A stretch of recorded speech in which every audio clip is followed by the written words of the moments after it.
Hello friends, आपके result के अभी और कितने अपडेट्स आएंगे? आपके ग्रेड कार्ड में नोट कंप्लीटेड या फिर इनकम्प्लीट क्यों लिखा हुआ है? अगर आप किसी सब्जेक्ट में फ़ेल हो गए हैं, आपकी बैक आई है, तो अभी आगे क्या करना है? आपके थ्योरी में और असाइनमेंट में पासिंग मार्क्स कितने होते हैं? इसके अलावा दोस्तों, आप अपने असाइनमेंट्स की रीचेकिंग करवा सकते हैं क्या? या फिर आप अपनी आंसर शीट की जो आपने टर्म एंड एग्जामिनेशंस दिए थे उनकी रीचेकिंग करवा सकते हैं। आंसर्स की रीचेकिंग करवाने से मार्क्स इंक्रीज़ होते हैं, मार्क्स बढ़ते हैं या घटते हैं? अगर मार्क्स घट गए तो क्या होगा, मार्क्स बढ़ गए तो क्या होगा? इसके अलावा दोस्तों, आपके असाइनमेंट्स के लिए काफ़ी स्टूडेंट्स के कमेंट्स थे कि सर हमें 2018-19 वाले असाइनमेंट्स बनाने हैं या फिर 2019-20 वाले, या फिर आपकी मार्कशीट कब आएगी, आपका प्रोविजनल सर्टिफिकेट कब आएगा, उसके लिए क्या करना है क्या नहीं करना है। दोस्तों, इस तरीके के 10 ऐसे सवाल हैं जिनको लेकर आज मैं आपके सामने आया हूं। So friends, welcome to my YouTube channel tips Guru. Friends, start करते हैं। सबसे पहले, अभी आपके रिज़ल्ट के और कितने अपडेट्स आएंगे? सो फ्रेंड्स, इसके लिए आप पहले रिज़ल्ट का पेज ओपन कर लीजिए। यहाँ पे मैं आपके साथ में शेयर करना चाहूँगा कि आपने अपने रिज़ल्ट्स चेक किए होंगे। आपके रिज़ल्ट 15 फरवरी को इग्नू की साइट पे अपडेट कर दिए गए थे। उसके बाद में दूसरा बड़ा अपडेट 18 फरवरी को आया, फिर 19 फरवरी को, फिर 21 फरवरी को, और ये आपका 5th अपडेट 22 फरवरी को आया। सो दोस्तों, ऐसे करके जैसे जैसे आपके रिज़ल्ट के अपडेट्स बाकी सभी इवैल्यूएशन सेंटर से दिल्ली हेडक्वार्टर पहुंचते हैं, उन्हें यहाँ इग्नू की साइट पे अपडेट कर दिया जाता है। सो चांसेस नॉर्मली ऐसा होता है कि 15 से 16 अपडेट आते हैं आपके रिज़ल्ट्स के। सो आपको यहाँ पे अपने रिज़ल्ट्स टाइम पे चेक करते रहना होगा।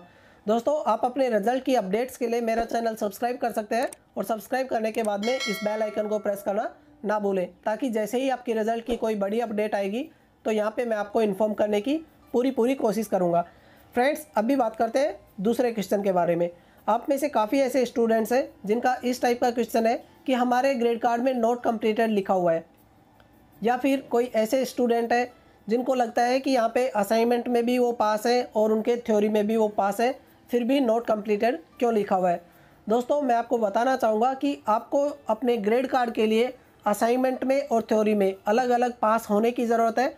इसके अलावा बहुत से ऐसे स्टूडेंट्स भी हैं जिन्हें अभी तक ये नहीं पता है कि हमारे जो सब्जेक्ट हमने लिए हुए हैं उनमें कोई प्रैक्टिकल का भी सब्जेक्ट है। सो अगर आपने अपने प्रैक्टिकल्स नहीं अटेंड किए, अगर आपने अपने प्रैक्टिकल्स का एग्ज़ाम नहीं दिया है, तब भी आपका यहाँ पे नॉट कंप्लीटेड ही स्टेटस में शो करेगा। फ्रेंड्स, बढ़ते हैं तीसरे सवाल की तरफ। अगर आप यहाँ पे फेल हो जाते हैं, अगर आपको यहाँ पे बैक लग जाती है किसी सब्जेक्ट में, असाइनमेंट में अगर आप फेल हो जाते हैं तो असाइनमेंट आप फिर से रीचेक भी नहीं करवा सकते हैं, और आपको असाइनमेंट फिर से लिख के देने की ज़रूरत होगी यहाँ पे। दोस्तों, अगर आप थ्योरी में फेल हो जाते हैं तो आपको क्या करना है?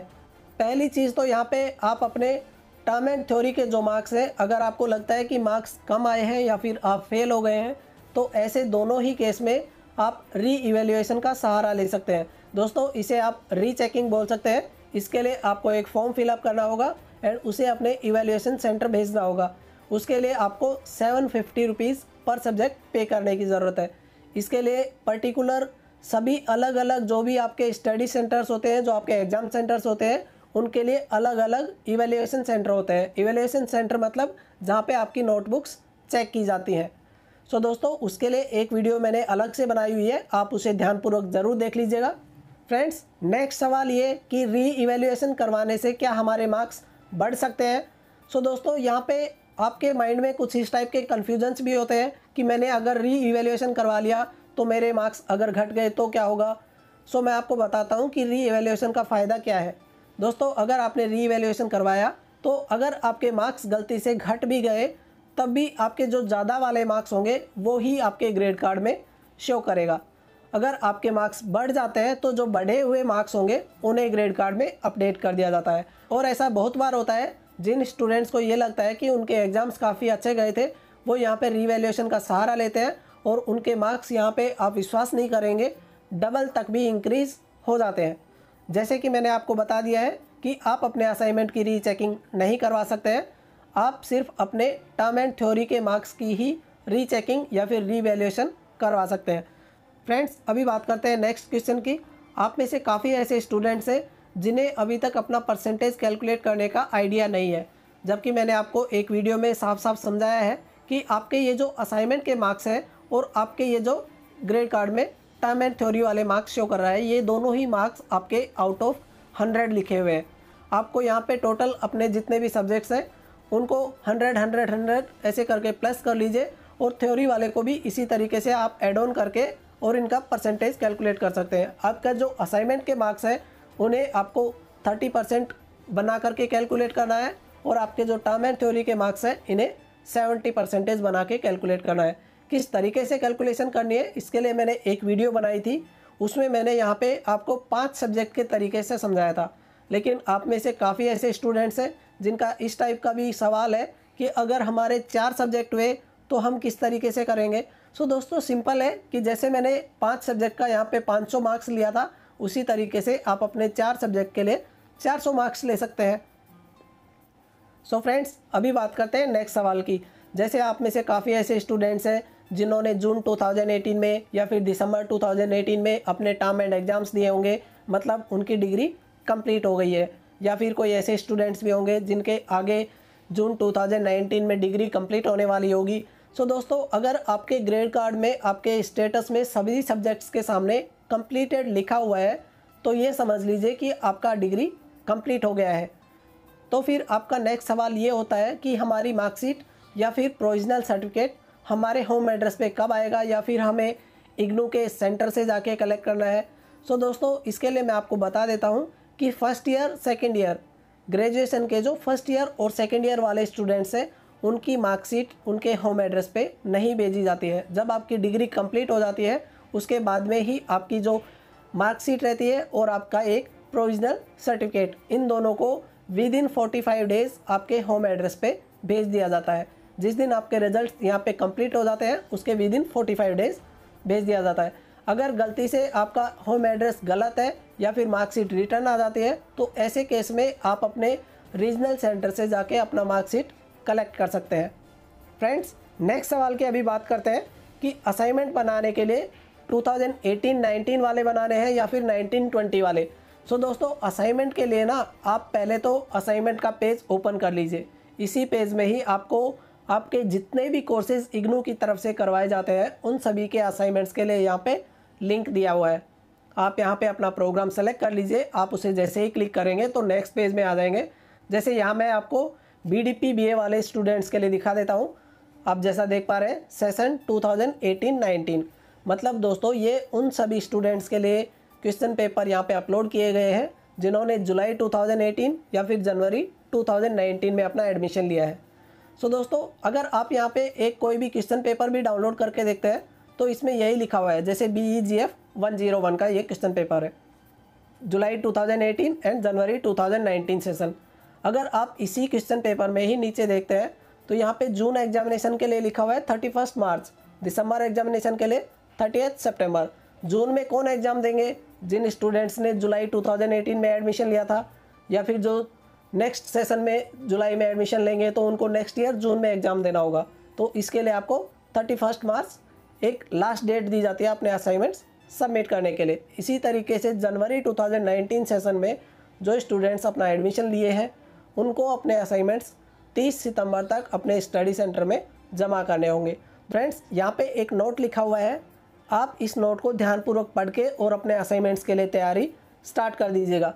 Remember the submission of assignment is a pre condition for appearing in the examination, मतलब आपके एग्जाम के लिए असाइनमेंट सबमिट करना एक प्री कंडीशन है।